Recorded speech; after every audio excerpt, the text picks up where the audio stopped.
पूजा के अवसर पर दुर्गा देवी के 9 रूपों की पूजा उपासना बहुत ही विधि विधान से की जाती है। इन रूपों के पीछे तात्विक अवधारणाओं का परिज्ञान धार्मिक, सांस्कृतिक और सामाजिक विकास के लिए आवश्यक है। आइए जानते हैं माँ शैलपुत्री के बारे में। माँ दुर्गा को सर्वप्रथम शैलपुत्री के रूप में पूजा जाता है। हिमालय के वहाँ पुत्री के रूप में जन्म लेने के कारण उनका नामकरण हुआ शैलपुत्री। इनका वाहन वृषभ है, इसलिए ये देवी वृषारूढ़ा के नाम से भी जानी जाती हैं। इस देवी ने दाएं हाथ में त्रिशूल धारण कर रखा है और बाएं हाथ में कमल सुशोभित है। यही देवी प्रथम दुर्गा हैं। ये ही सती के नाम से भी जानी जाती हैं। उनकी एक मार्मिक कहानी है। एक बार जब प्रजापति ने यज्ञ किया तो इसमें सारे देवताओं को निमंत्रित किया, भगवान शंकर को नहीं। सती यज्ञ में जाने के लिए विकल हो उठी। शंकर जी ने कहा कि सारे देवताओं को निमंत्रित किया गया है, उन्हें नहीं। ऐसे में वहां जाना उचित नहीं है। सती का प्रबल आग्रह देखकर शंकर जी ने उन्हें यज्ञ में जाने की अनुमति दे दी। सती जब घर पहुंची तो सिर्फ माँ ने ही उन्हें स्नेह दिया। बहनों की बातों में व्यंग्य और उपहास के भाव थे। भगवान शंकर के प्रति भी तिरस्कार का भाव है।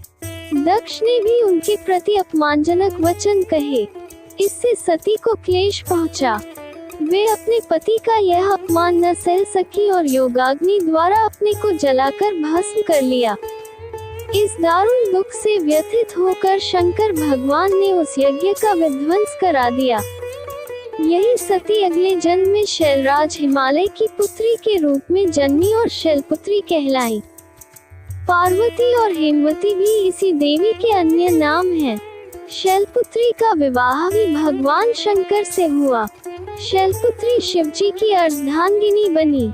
इनका महत्व और शक्ति अनंत है। 2. ब्रह्मचारिणी। जन्म की कथा। अपने पूर्व जन्म में जब ये हिमालय के घर में पुत्री रूप में उत्पन्न हुई थी तब नारद के उपदेश से इन्होंने भगवान शंकर जी को पति रूप में प्राप्त करने के लिए अत्यंत कठिन तपस्या की थी। इस दुष्कर तपस्या के कारण इन्हें तपचारिणी अर्थात ब्रह्मचारिणी नाम से अभिहित किया गया। 1000 वर्ष उन्होंने केवल फल मूल खाकर व्यतीत किए और 100 वर्षों तक केवल शाक पर निर्वाह किया था। कुछ दिनों तक कठिन उपवास रखते हुए देवी ने खुले आकाश के नीचे वर्षा और धूप के भयानक कष्ट सहे। इस कठिन तपस्या के पश्चात 3000 वर्षों तक केवल जमीन पर टूटकर गिरे हुए बेलपत्रों को खाकर वे भगवान शिव की आराधना करती रही। इसके बाद उन्होंने सूखे बेलपत्रों को भी खाना छोड़ दिया और कई हजार वर्षों तक वे निर्जल और निराहार तपस्या करती रही। पत्तों को भी खाना छोड़ देने के कारण उनका एक नाम अर्पणा भी पड़ गया। कई हजार वर्षों की इस कठिन तपस्या के कारण ब्रह्मचारिणी देवी का शरीर एकदम क्षीण हो उठा। उनकी ये दशा देखकर उनकी माता मीना अत्यंत दुखी हुई और उन्होंने उन्हें इस कठिन तपस्या से विरक्त करने के लिए आवाज दी, उमा। तब से देवी ब्रह्मचारिणी का एक नाम उमा भी पड़ गया। उनकी इस तपस्या से तीनों लोकों में हाहाकार मच गया। देवता, ऋषि, सिद्धगण, मुनि सभी देवी ब्रह्मचारिणी की इस तपस्या को अभूतपूर्व पुण्य कृत्य बताते हुए उनकी सराहना करने लगे। अंत में पितामह ब्रह्मा जी ने आकाशवाणी के द्वारा उन्हें संबोधित करते हुए प्रसन्न स्वर में कहा, हे देवी, आज तक किसी ने ऐसी कठोर तपस्या नहीं की जैसी तुमने की है। तुम्हारे इस अलौकिक कृत्य की चारों ओर सराहना हो रही है। तुम्हारी मनोकामना सर्वतो भावेन परिपूर्ण होगी। भगवान चंद्रमौली शिवजी तुम्हें पति रूप में प्राप्त अवश्य होंगे। अब तुम तपस्या से विरत होकर घर लौट जाओ, शीघ्र ही तुम्हारे पिता तुम्हें बुलाने आ रहे हैं। पूजा का लाभ। देवी ब्रह्मचारिणी की आराधना से अनंत फल की प्राप्ति एवं तप, त्याग, वैराग्य, सदाचार, संयम जैसे गुणों की वृद्धि होती है। जीवन के कठिन संघर्षों में भी व्यक्ति अपने कर्तव्य से विचलित नहीं होता। माँ ब्रह्मचारिणी देवी की कृपा से उसे सर्वत्र सिद्धि और विजय की प्राप्ति होती है। लालसाओं से मुक्ति के लिए माँ ब्रह्मचारिणी का ध्यान लगाना अच्छा होता है। स्तुति मंत्र 1। या देवी सर्वभूतेषु माँ ब्रह्मचारिणी रूपेण संस्थिता, नमस्तस्यै नमस्तस्यै नमस्तस्यै नमो नमः। 2। दधाना कर पद्माभ्याम अक्षमाला कमंडलु, देवी प्रसीदतु मयि ब्रह्मचारिण्यनुत्तमा। 3। माता चंद्र घंटा की कथा। प्रचलित कथा के मुताबिक माता दुर्गा ने माँ चंद्र घंटा का अवतार तब लिया था जब दैत्यों का आतंक बढ़ने लगा था। उस समय महिषासुर का भयंकर युद्ध देवताओं से चल रहा था। महिषासुर देवराज इंद्र का सिंहासन प्राप्त करना चाहता था। वह स्वर्ग लोक पर राज करने की इच्छा पूरी करने के लिए ये युद्ध कर रहा था। जब देवताओं को उसकी इस इच्छा का पता चला तो वे परेशान हो गए और भगवान ब्रह्मा, विष्णु और महेश के सामने पहुँचे। ब्रह्मा, विष्णु और महेश ने देवताओं की बात सुन क्रोध प्रकट किया और क्रोध आने पर उन तीनों के मुख से ऊर्जा निकली।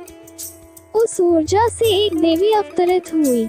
उस देवी को भगवान शंकर ने अपना त्रिशूल, भगवान विष्णु ने अपना चक्र, इंद्र ने अपना घंटा, सूर्य ने अपना तेज और तलवार और सिंह प्रदान किया।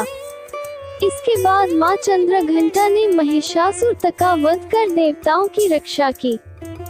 4। कुष्मांडा। नवरात्रि में चौथे दिन देवी को कुष्मांडा के रूप में पूजा जाता है।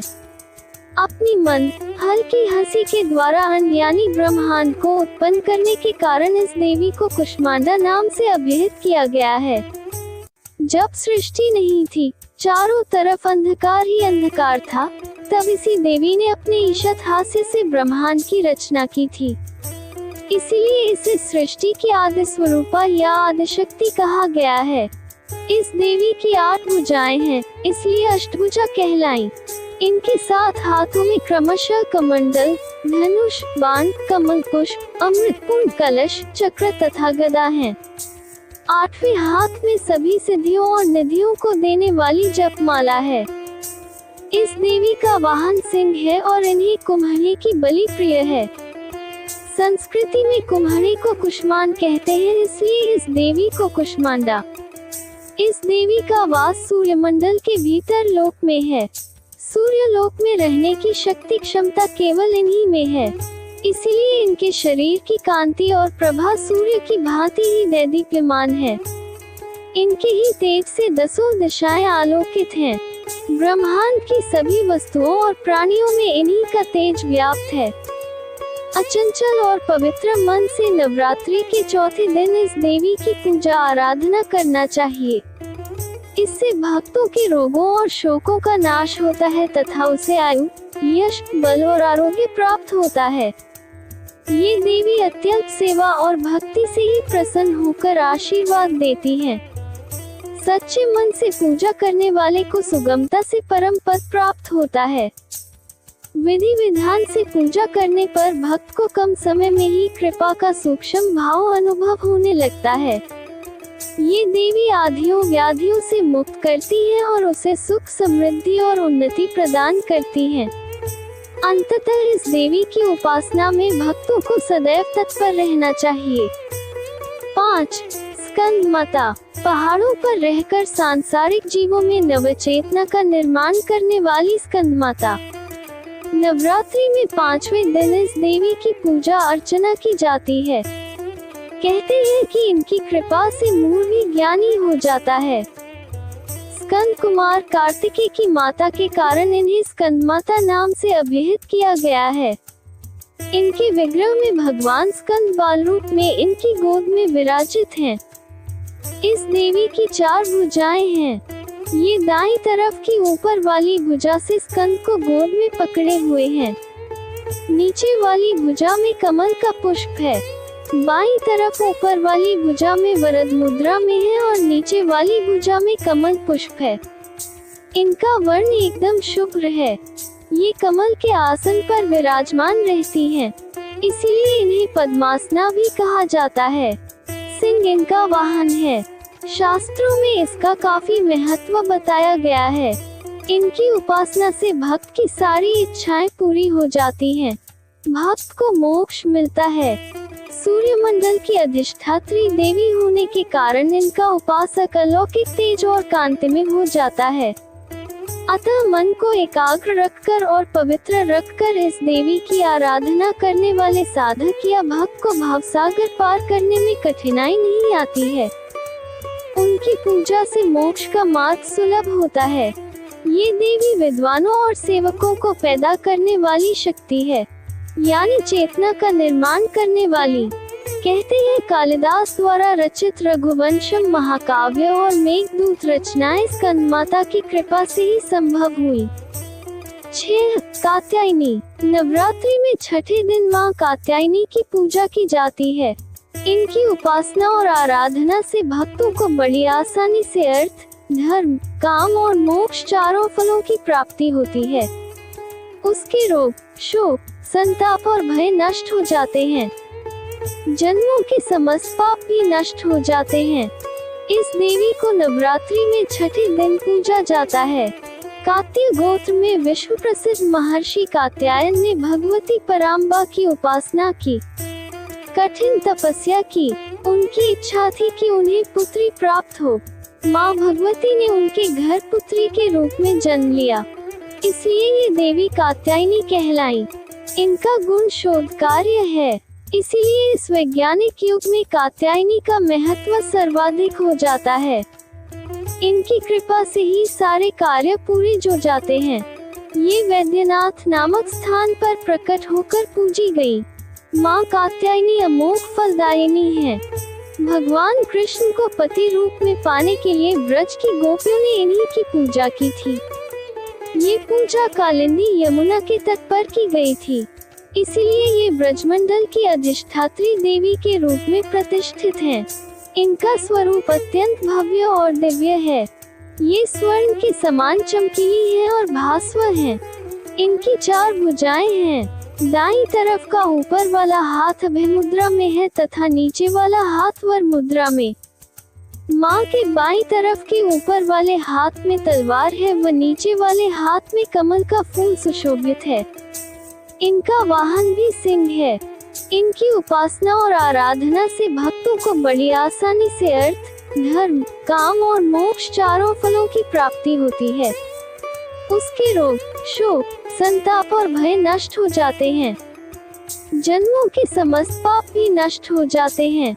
इसलिए कहा जाता है कि इस देवी की उपासना करने से परम पद की प्राप्ति होती है। 7. पौराणिक कथा के अनुसार एक बार शुंभ, निशुंभ और रक्तबीज नाम के राक्षसों ने तीनों लोकों में आतंक मचा रखा था।